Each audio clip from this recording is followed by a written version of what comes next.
지금 제가 오늘 제목을 국민들 모르는 사이 공산통일 앞에 놓인 대한민국이라는 주제를 좀 잡아봤습니다. 여러분들께서는 이미 사상 분야를 이해를 하시는 분들이 참 많이 있습니다만 우리가 한 번 더 정리를 해야 될 필요가 있다 싶어서 제가 말씀을 드리려고 합니다. 첫째는 제가요 3가지를 오늘 말씀드리려고 하는데요. 첫째는 우리 지금 공산통일 앞에 놓여 있게 된 이유를 하나는 첫째는 북한의 대남 공작이 어떻게 대한민국 정권 장악하는 쪽으로 이렇게 작동이 됐는가 하는 부분 하나고요. 두 번째는 문재인 정권과 더불어민주당 정권이 대한민국을 어떻게 체제를 바꾸어 왔는지 그 중요한 포인트를 좀 제가 말씀을 드리려고 하고요.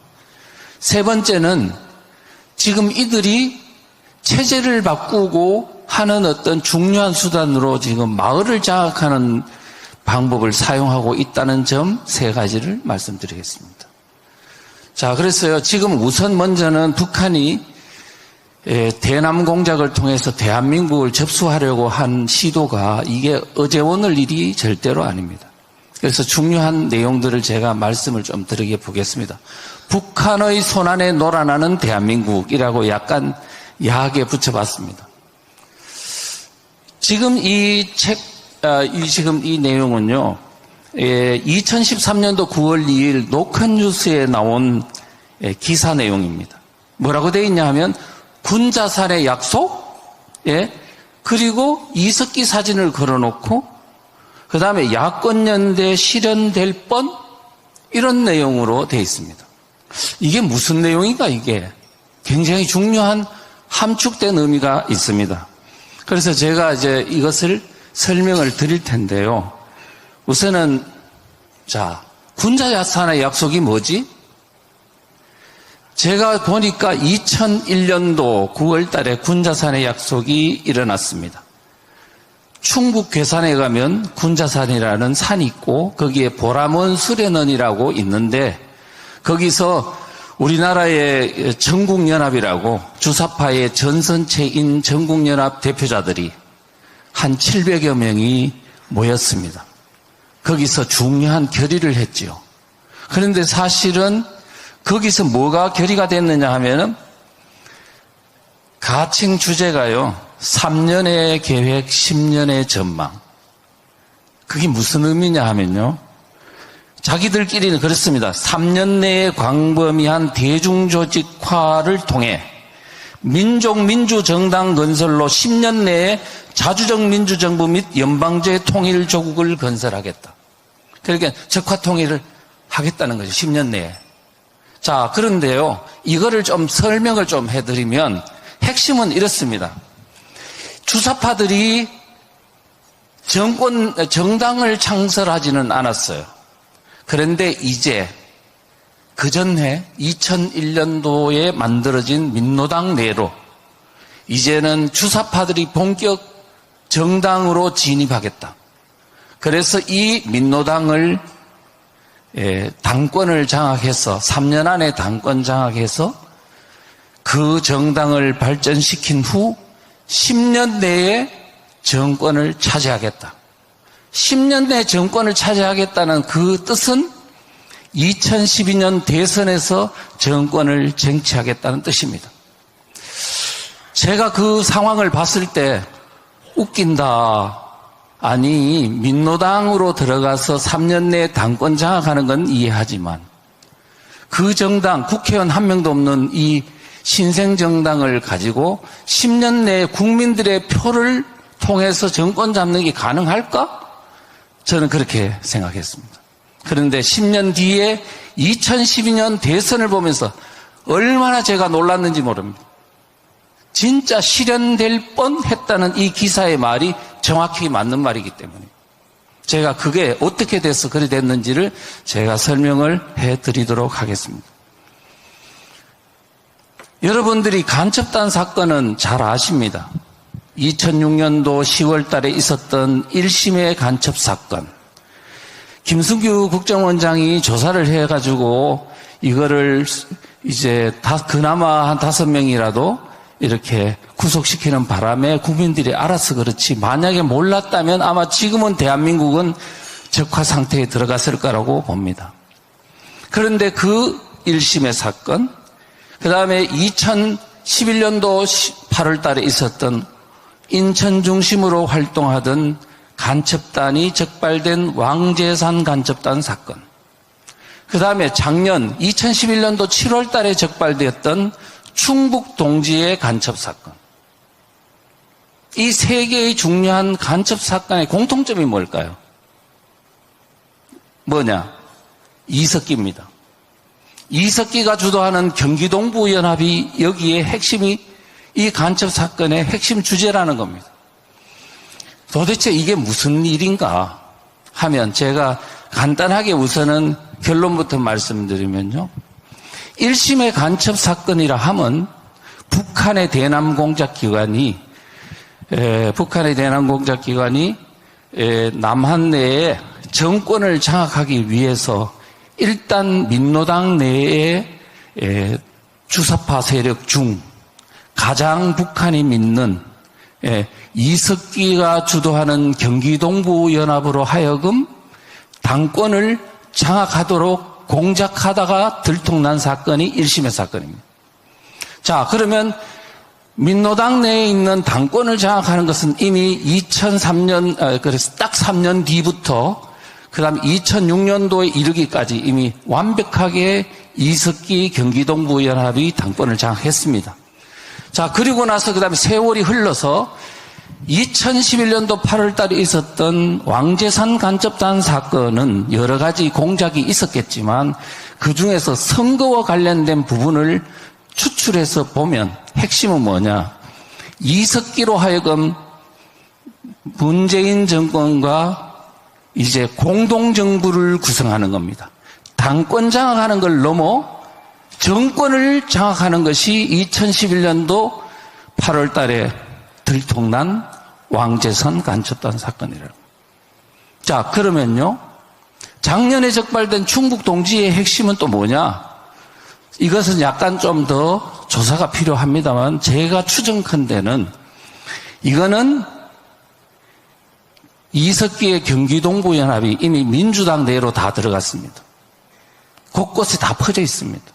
그래서 이재명을 이미 대통령 후보를 북한으로 하여금 선임되도록 지원하고 또 그것을 밀고 해서 이제는 공동정권이 아니고 단독 정권을 장악하는 것이 하다가 지금 들통난 사건이 충북 동지의 사건이 아닌가 이렇게 생각합니다. 그러니까 결론적으로 다시 종합해보면 북한의 정권을 장악하려고 하는 이 시도는 지금 이석기가 9년 동안 교도소에 있었기 때문에 그 사람은 잊혀진 인물이라고 잘못 착각하시면 안 된다.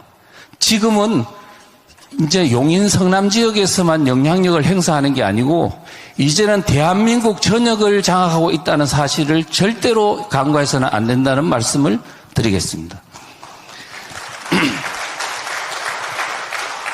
자, 그래서요, 이제 구체적으로 다시 보면요, 1심의 사건에 어떤 드러난 그 수사 자료들을 보면 잘 나와 있습니다. 잘 나와 있는데 어떤 내용이 되어 있냐면 당대표는, 여러분 아시죠? 300명의 어떤 민노당에 있는 명단을 북한에 보내고 100만 페이지나 되는 자료를 북한에 보내서 북한의 대남 공작 기관이 이제 그때부터는 민노당을 당직자를 선임하는 것부터 모든 것을 컨트롤하는, 리모트 컨트롤하는 그런 식으로 운영이 됐습니다. 당대표는 누구 시켜라, 사무총장은 누구 시켜라, 북한의 접촉 창구는 누구로 해라. 대부분 다 이석기가 주도하는 경기동부연합 구성원들로 하여금 당권을 장악하도록 다 했습니다. 그 다음에 서울시당에는 어떻게 장악해라 이런 것도 다 지정을 내렸습니다. 그대로 실현이 됐습니다. 자, 그러다가 결국 이제 여러 가지 문제 때문에 이게 우여곡절이 있었습니다만, 자, 그 다음 왕재산 간접단 사건을 보십시오. 어떻게 돼 있냐면 두 가지 전략으로 북한에서 지령을 내렸습니다. 하나는 진보 대연합 전술, 하나는 반보수 대연합 전술, 두 개입니다. 하나는 민노당이 이제 진보신당과 갈라져 있었기 때문에 4명의 국회의원으로는 절대로 정권을 못 잡는다. 그래서 이제는 좀 더 큰 진보정당을 만들어라. 그래서 북한의 지령사항은 민노당을 중심으로 진보대 통합정당을 구성하라 하는 것이 지령입니다. 1차 지령. 그래서 그 다음에는 10월 이내에는 대통합진보당을 완성하라. 그래서 결국은요 12월 달에 완성했습니다. 통합진보당으로 완성됐습니다. 그 다음에는 또 무슨 지령이 있었냐면, 자, 통진당을 만들었으면 그 다음 민주당과 야권연대하라는 지령입니다. 그렇게 해서 했는데 그 지령사항이 국정원의 수사국에 의해 가지고 이게 사전에 들통이 나버렸어요. 왕재산 사건 때문에. 그랬는데 국민들이 그 지령사항이 무슨 뜻인지도 모르고 까마득히 아무 일이 없는 양 대선은 진행됐어요. 그대로요. 어떻게 됐냐 한번 볼까요? 자, 총선 한 달 전에 2012년도 4월 달이 총선이었는데 3월 달에 국회 식당에서 통진당 이정희 대표와 민주당 한명숙 대표가 조용한 가운데 야권연대 결성식을 했습니다. 자, 그렇게 됐죠. 결성하고 나서 그 뒤에 뭐 백낙청이나 이런 사람들이 다 있는 거는 이미 사진에 보시는 바와 같습니다. 자, 그런데 4월 달에 총선을 후보 단일화를 해가지고 해보니까 통진당이 어떤 결과를 얻었냐 하니까 국회의원은 13석을 얻었고요. 국민 지지율은 10.3%를 얻었고 득표율은 220만 표를 얻었습니다. 자, 10.3% 정도 되면요. 이제 통진당이 국민들로부터 그 정도 얻은 상황에서 민주당은 문재인을 대표 후보로 하는 민주당하고 이제 단일 후보를 내세워가지고 문재인 대표 후보를 세워가지고 이제 공동정부를 구성한다고 하면 대선에서 이거는 필승입니다, 필승. 저는 그래서 그때 이제 대한민국은 바야흐로 60년의 역사를 이제 끝으로 자유민주주의 체제는 무너지는구나 이렇게 생각했는데 저는 그래서 살고 싶지가 않았습니다, 그때는. 그런데 대한민국 국민들은 공무원들도 국민들도 모두가 아무런 문제가 없는 양 생각하고 있더라고요. 그런데 저는 이렇게 끝나는구나 싶었더니 통진당 내분 사태가 일어나가지고요. 부정선거 이석기가 하도 부정을 많이 해가지고 그래서 내분 사태가 일어나서 5명이 구속되고 이런 사건이 있었죠. 그래서 이제 언론에서 그 내부를 이제 보도하고 한 2, 3개월 하다 보니까 국민들이 그제서야 깨달아가지고 이거 뭐야? 민노당하고 똑같은 거야? 이제 이때서 사람들은 정신을 차리기 시작했어요. 그래서 10%에 이르던 통진당 지지율이 점점점 떨어져서 2, 3%까지 이르니까 민주당이 드디어 야권연대를 깨더라고요. 그리고 문재인 후보 단독으로 출마를 했습니다. 그랬는데도 불구하고 2012년 12월에 있었던 대통령 선거는 어떻게 됐냐. 오전에요. 문재인 후보가 박근혜 후보보다 이겼다는 거예요. 2%. 그래가지고 오후에 놀란 그 많은 그 어르신네들이 지팡이 짚고 나와가지고 결국은 거기서 골든 크로스 일어나서 겨우 역전해가지고 박근혜 대통령이 후보가 됐다 이거예요. 자, 그러면 지금 얼마나 위험한 상황이 북한의 대남 공작에서 이루어졌다는 걸 알았더라면 이게 내 힘으로 된 게 아니라는 걸 생각하고 국민들이 모두 정신을 차렸어야 되는데 선거의 여왕이라는 그런 능력 때문에 된 줄 알고 모든 게 정상작동을 하다 보니까 결국은 2016년도 12월에 탄핵 소추라는 이런 어마어마한 역사가 그죠? 대한민국이 폭풍 속으로 들어가게 됐죠. 결국은 이거는 박근혜 대통령 혼자의 잘못이라기보다는 우리 국민 모두의 사상에 대한 몰지각한 미각성, 그 다음 북한의 어떤 대남 공작에 대한 실상을 모른 데 대해서부터 나왔다. 이렇게 이제 생각합니다. 자, 그 정도로 하고 충북 동지에도 보니까 이랬네요. 이거 2012년 대선과 관련된 거를 북한에다가 요청을 했어요. 뭐라고 했냐면, 그러니까 저작년이죠. 7월 18일 날, 이 문화교류국으로 무슨 어떤 통지문을 보냈는데 이렇게 보냈어요. 이 지사가 민주개혁 세력의 대선 후보가 되도록 본사에서 적극 조치를 취해달라. 아니, 이재명 후보를 대통령 후보가 되도록 지원해달라고 북한에다가 지금 보냈어요. 그 다음에 북한에서는 또 뭐가 있냐 하면은 반응이 왔어, 답장이 왔어요. 이렇게 왔네요. 이재명이 대선 후보로 나서지만 아직 넘어야 될 산이 많다고 본다.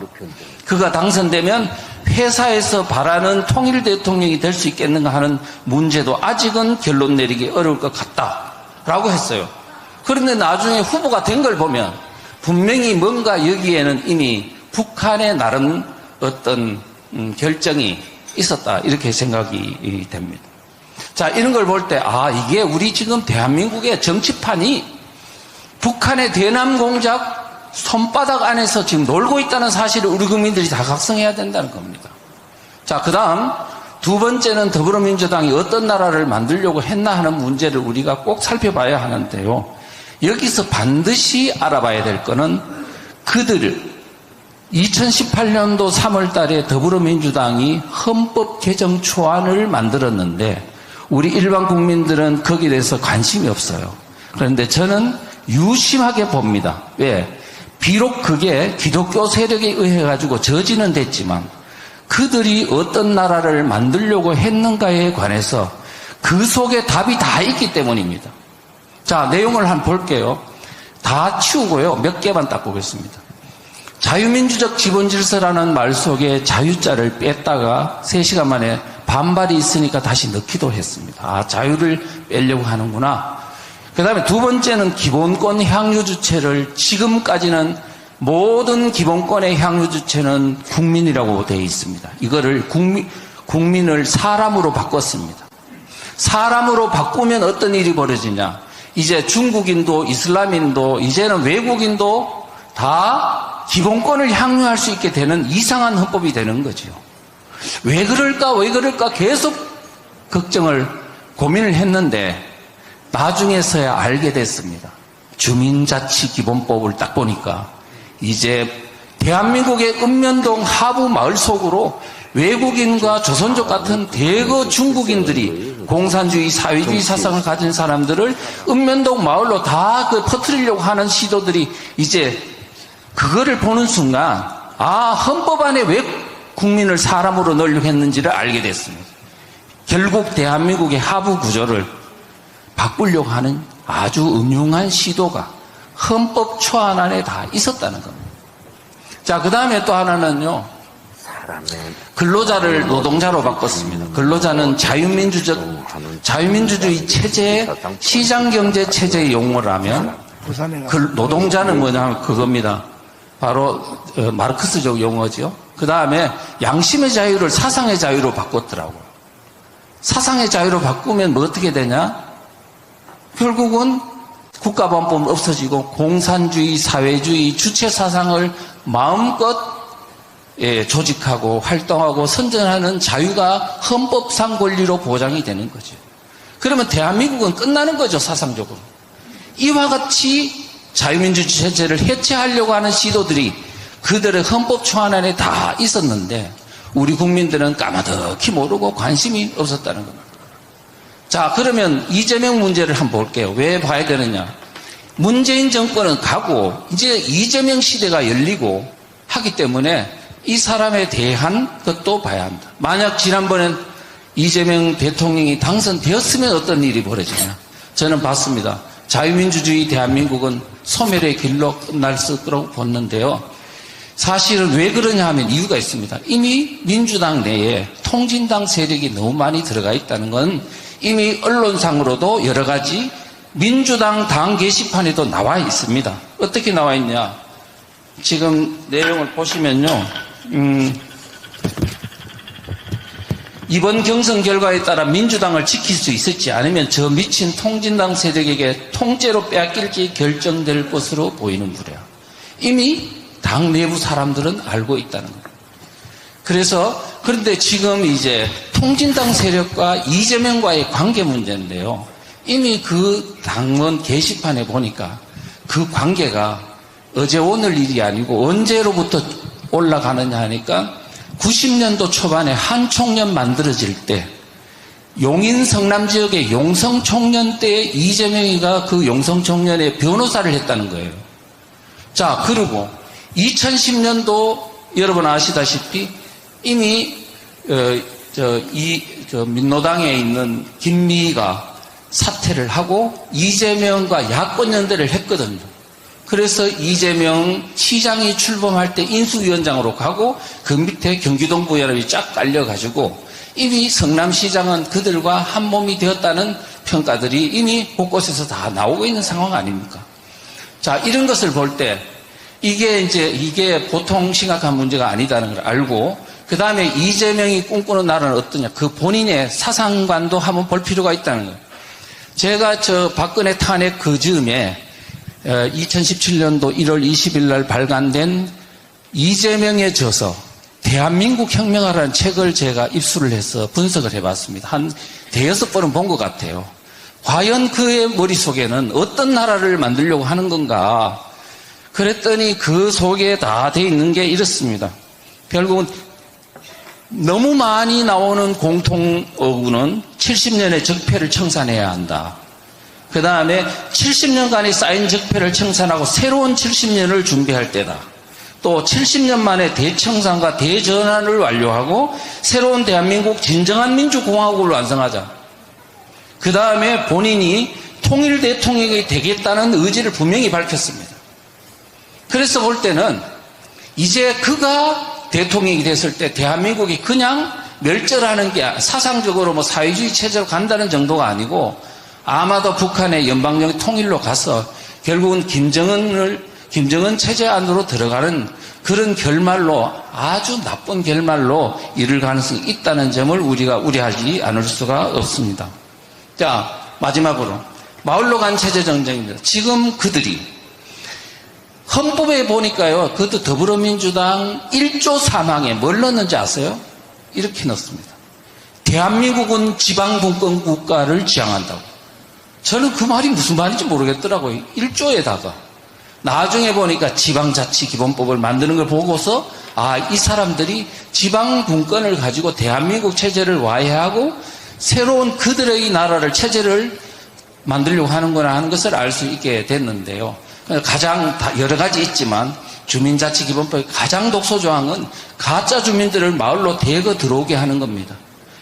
누가 가짜 주민이냐면 외국인, 재외동포 같은 조선족들을 대거 들어오게 하고요. 그 다음에 그 지역 읍면동에 소재하고 있는 누구냐면 직장이 있는 사람들을 다 주민으로 활동할 수 있도록 해놨어요.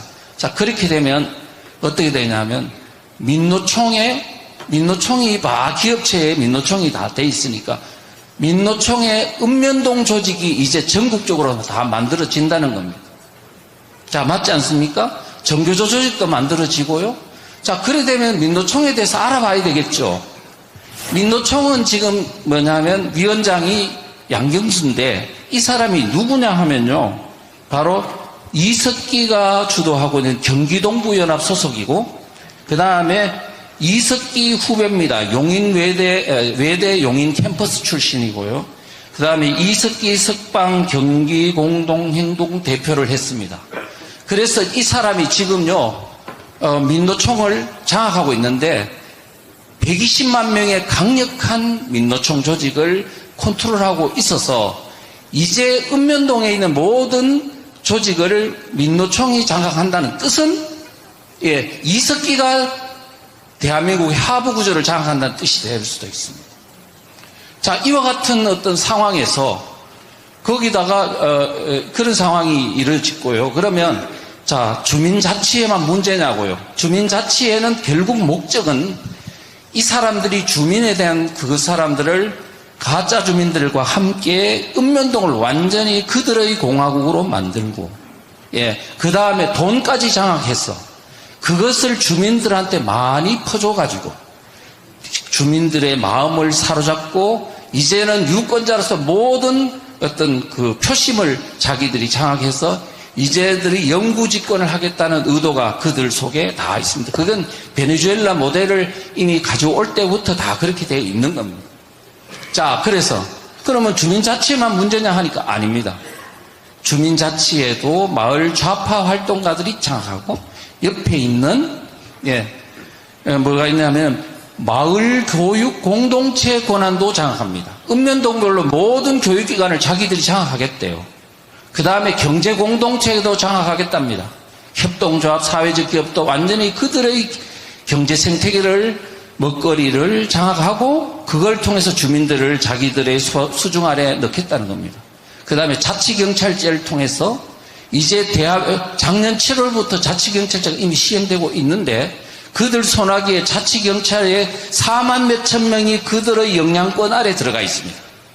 자, 이것을 전부 다 통합해가지고 결국은 대한민국의 하부구조를 만들겠다는 건데 이렇게 그들의 나와바리에 마을이 장악되면 어떻게 하냐. 그 힘으로 국가 권력을 다 장악하는 게 입법권도 장악하고 행정 권력도 장악하고 사법 권력까지 장악하겠다는 거예요.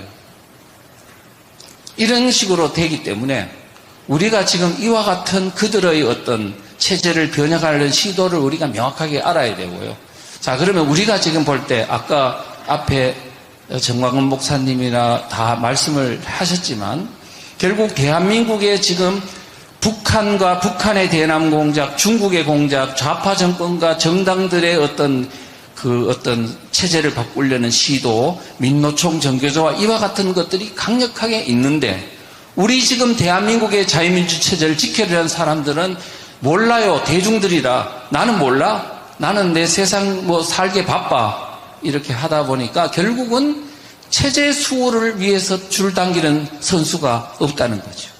그래서 이와 같은 것들 때문에 우리가 지금 너무 모래알이고 오합지졸이죠. 그래서 지금 제대로 우리가 전투를 하려면 첫째는 뭐가 있어야 되냐면 조직이 있어야 됩니다. 질서정연한 조직이 있어야 하고 두 번째는 뭐냐면 그 조직원들이 일사불란하게 행동 통일이 가능하려면 내비게이션이 동일해야 됩니다. 그러려면 뭐가 있어야 되냐. 동일한 교범이 있어야 하고 그 다음에는 뭐냐면 그것을 교범을 자기화시키는 구성원들에게 교육시키는 그런 어떤 교육훈련이 필수적으로 병행돼야 된다. 이런 말씀을 드립니다.